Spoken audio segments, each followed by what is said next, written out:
Hi and welcome back to the channel.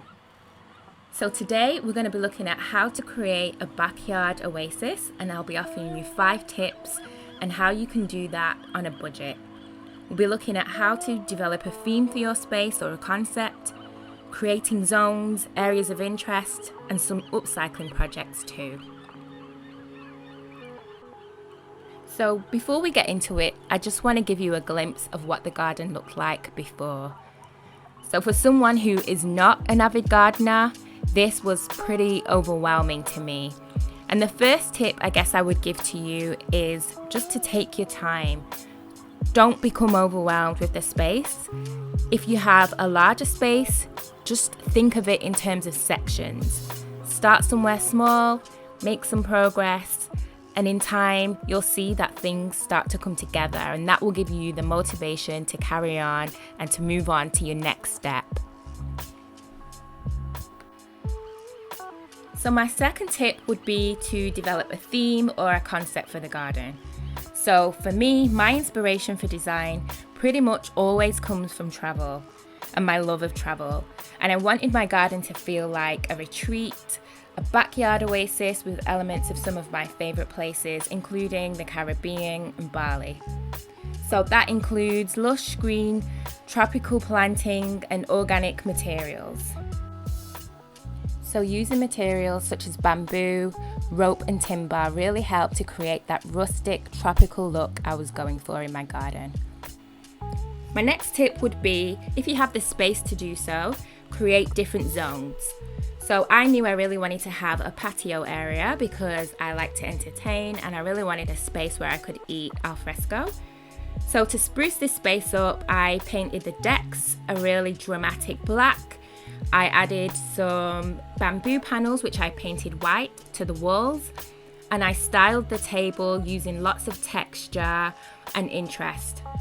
I also added a wall decor piece and lots of lush planting in this area to really give it that tropical feel.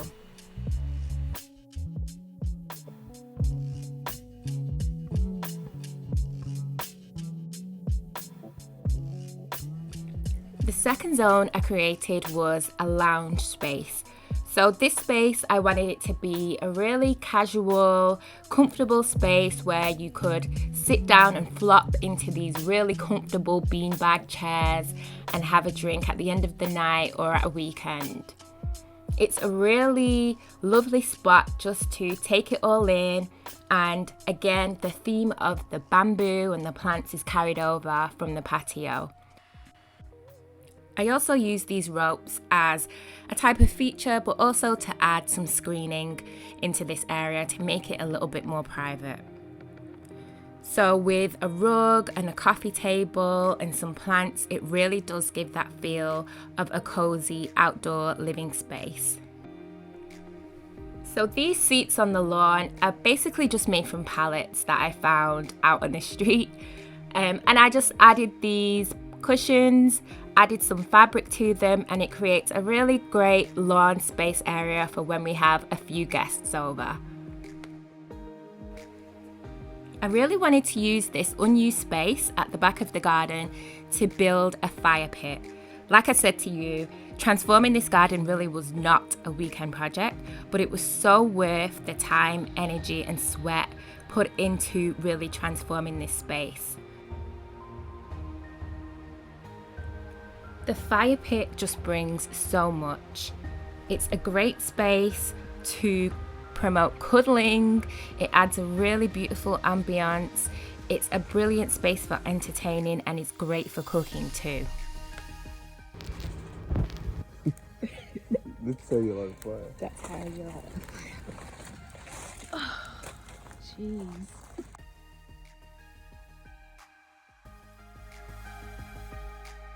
Tips number 4 and 5 are creating areas of interest and upcycle.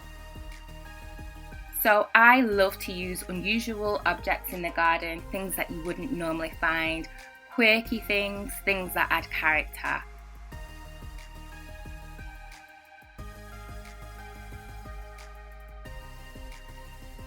I love upcycling and repurposing things. One of the things I got for the garden was this really quirky ladder, which I use as a support for my bougainvilleas.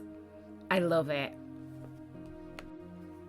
So I wanted to add some interest to this rather dull area of the garden.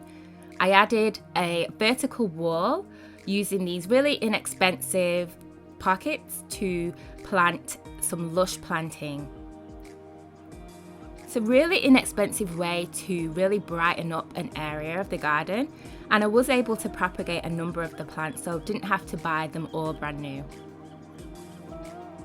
This plant wall is just by the fire pit and it's such a conversation starter. It's stunning.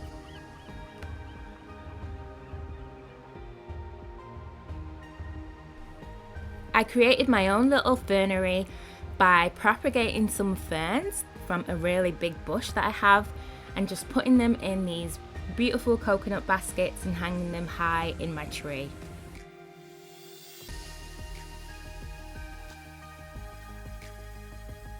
I just love using different kind of objects to use as planters. So when I found this bike, which is free on Facebook Marketplace, I decided to use it as a planter, of course. It's so bright, so quirky, I just love it.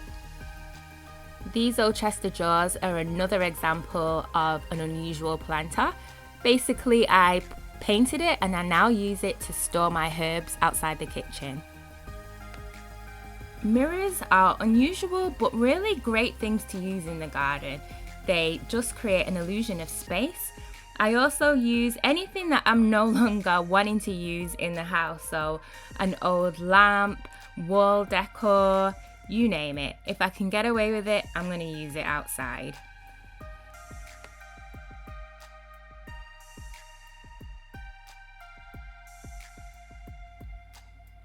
Garden lighting is really underrated and underused, but when it's done right, it creates a high amount of warmth and ambience.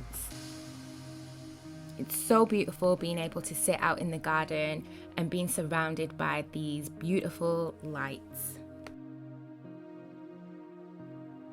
So there we have it. I hope these tips have been helpful to you, irrespective of your budget, because everyone deserves to love where you live. Let me know what you think of the tips in the comments below, and if you haven't done already, subscribe to the channel and press that bell for new notifications. Thanks for watching, and I'll see you soon.